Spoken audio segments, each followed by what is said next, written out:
Hello guys, welcome to our education platform Pi Engineers Point में आप सभी लोगों का बहुत बहुत स्वागत है। आप सभी लोगों का वेलकम है। चलिए बेटा, लास्ट लेक्चर में हम लोगों ने देख लिया था कि आपका पैरेललोग्राम थ्योरम क्या होता है, जिससे आप रिजल्टेंट फोर्स डिटरमाइन करते हो, रिजल्टेंट एंगल डिटरमाइन करते हैं। बात समझ में आ गई। आज जो इंपॉर्टेंट टॉपिक है वो है बेटा लामिस थ्योरम क्या होता है। वेरी इंपॉर्टेंट टॉपिक है ना, और यहाँ से क्वेश्चन आपको किसी भी एग्जाम में पूछ लिया जाता है इस थ्योरम से, और इस थ्योरम के बेसिस पे न्यूमेरिकल पूछ लिया जाता है। ठीक है, तो चलिए हम टाइम वेस्ट नहीं करेंगे, स्टार्ट करते हैं। आप लोग ध्यान दीजिएगा। देखिए लामिस थ्योरम ने क्या बोला है, इसका स्टेटमेंट आप समझ लीजिए, फिर मैं इसको प्रूव करके बताऊंगा कि कैसे आपको सॉल्व करना है।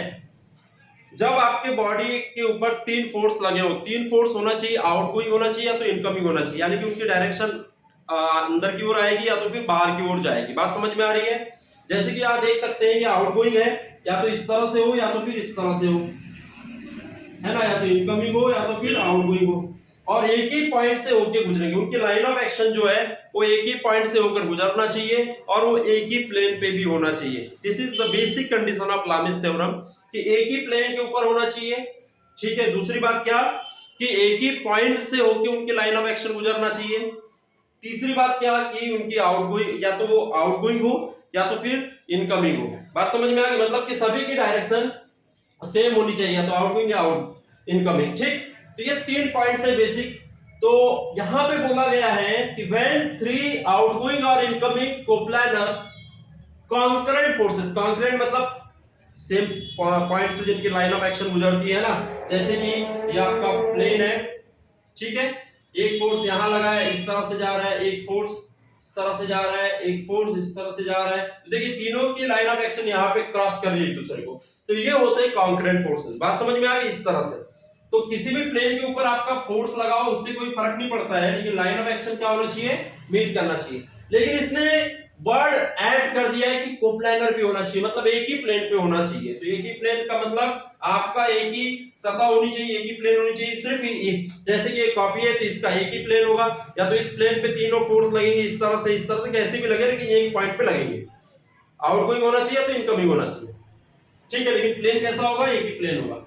बात समझ में आ गई। चलिए इसके आगे देखते हैं उसने क्या बोला। उसके बाद concurrent forces are acting on plane. ठीक है, then value of each force directly proportional to the sine angle of between other two forces।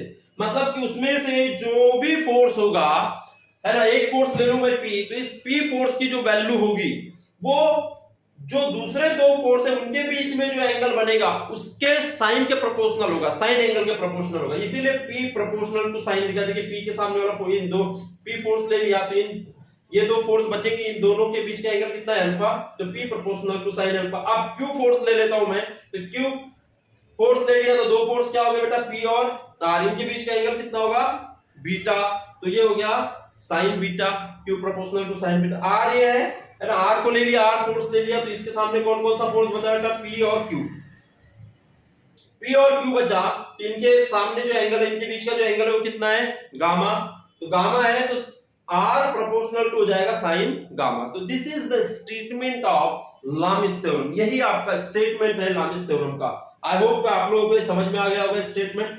तो ये डेफिनेशन है सिंपल सी, when three coplanar concurrent forces they will be outgoing और incoming, ठीक है, are acting on a plane, then the each value of force is directly proportional to sine angle of between other two forces. ठीक है, जो भी other two forces होगा उनके बीच के एंगल के प्रोपोर्शनल होगा। तो इसको मुझे प्रूव करना है। तो प्रूव करने के लिए देखिए मैंने ये ट्रायंगल बनाया है, ठीक है, ट्रायंगल बनाया है बेटा। इस साइड को मैंने P मान लिया है, P फोर्स, इस साइड को मैंने क्या मान लिया है, Q फोर्स, और इस साइड को मान लिया मैंने R फोर्स। ठीक है, इस एंगल को मैंने मान लिया बीटा, तो ये अंदर का एंगल कितना हो जाएगा, 180 माइनस बीटा। इस एंगल को मैंने मान लिया है गामा, तो अंदर का एंगल कितना हो जाएगा बेटा, ये वाला एंगल, अंदर का एंगल, क्योंकि लाइन की जो डिग्री होती है वो कितनी होती है बेटा, 180 डिग्री होती है किसी भी लाइन की। यदि मैं यहाँ पे कट कर दूं और इसको अल्फा मान लूं तो ये एंगल कितना हो जाएगा, 180 माइनस अल्फा हो जाएगा। बात समझ में आ रही है। तो इसी तरीके से यदि मैंने इसको गामा ले लिया है तो that is your 180 minus alpha होगा, तो गामा होगा। इसको मैंने अल्फा ले लिया तो ये वाला एंगल कितना हो जाएगा बेटा, ये वाला एंगल 180 माइनस अल्फा हो जाएगा। आई होप कि आप लोगों को यहां तक समझ में आ गया होगा। अब देखिएगा बेटा, यूजिंग साइन रूल। देखिए मैं सिंपल तरीके से बता रहा हूं, using sine rule. Sine rule सबको पता होगा, 9 या 12th में पढ़ा होगा साइन रूल। साइन रूल क्या कहता है, व्हाट इज साइन रूल, कि जो साइड होती है, साइड के सामने का एंगल लेना है। यदि मैंने ये साइड ले लिया, यहां पे साइड ले रहा हूं P, ये कौन सी साइड, इसको मैं A B और C ट्रायंगल यूज कर रहा हूं, है ना। तो इन ट्रायंगल ABC, तो मैं साइड ले रहा हूं AB, तो AB साइड ले लूंगा, अपॉन में क्या हो जाएगा, इसके सामने का एंगल कितना हो जाएगा, साइन 180 माइनस अल्फा। मैं साइड ले रहा हूं आपका BC, तो BC के सामने का जो एंगल हो जाएगा वो क्या हो जाएगा बेटा, 180 माइनस बीटा, है ना। साइन लिखना पड़ेगा ना, साइन भूल गया मैं, साइन 180 माइनस बीटा। BC इस साइड के सामने का एंगल ये है, ठीक है। अब AC साइड ले रहे हैं, तो AC साइड के सामने का एंगल कितना है, इस साइड के सामने का एंगल कितना है, 180, साइन 180 माइनस गामा।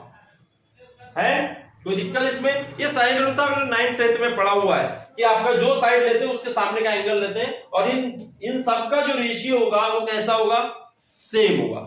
यही साइन रूल में बोला गया है कि जो आप एंगल, जो साइड लेते हैं, साइड के सामने का जो एंगल लेंगे, है ना, और उसका जो रेशियो लेंगे वो सभी के लिए कैसा होगा, कांस्टेंट होगा, बराबर होगा, ठीक है। That is the information, that is the basic principle of sine rule. अब देखते हैं यहाँ पे AB को मैंने क्या एज्यूम किया है बेटा, P वेक्टर, तो मैं क्या लिख सकता हूँ, P वेक्टर या फोर्स, एक्चुअल में force is a vector quantity, इसलिए मैंने वेक्टर से दिखाया है। P अपॉन क्या हो जाएगा, साइन 180 माइनस अल्फा, और यहां क्या हो जाएगा, BC को क्या लिखा है बेटा, Q वेक्टर, यहां क्या हो जाएगा बेटा, साइन 180 माइनस बीटा, और यहां क्या हो जाएगा, AC के सामने AC को क्या एज्यूम किया है मैंने, R वेक्टर, तो यहां हो जाएगा साइन 180 माइनस गामा, ये 180 है, ठीक है। तो देखिएगा आप लोगों ने साइन के प्रिंसिपल्स पढ़े हैं, एंगल के प्रिंसिपल पढ़े हैं। साइन 180 माइनस अल्फा बराबर साइन अल्फा ही होता है, 180 में कोई भी चेंज नहीं होता है साइन में, ठीक है। तो ये क्या हो जाएगा बेटा, यहाँ पे P वेक्टर अपॉन क्या हो जाएगा, साइन अल्फा,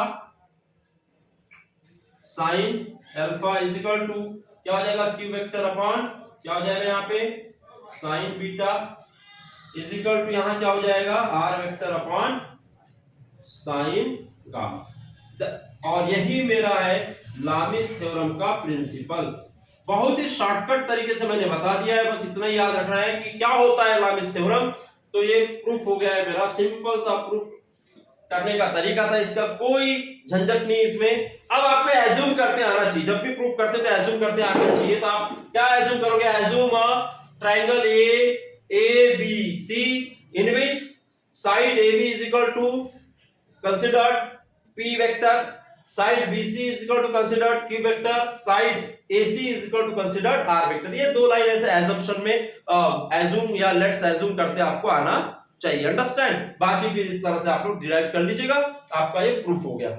आई होप कि आप लोगों को समझ में आ गया होगा, कोई प्रॉब्लम नहीं। स्टेटमेंट याद रख लें, ये डायग्राम याद रख लें, और ये प्रूफ करने का तरीका याद रख लें। चलिए मिलते हैं नेक्स्ट वीडियो में, इससे न्यूमेरिकल करेंगे हम लोग, इसके ऊपर कैसे न्यूमेरिकल सॉल्व किए जाते हैं, बहुत ही इजी तरीके से सॉल्व हो जाते हैं बेटा लामिस थ्योरम से। इसे आप लोग रिमेंबर करें। Thank you so much.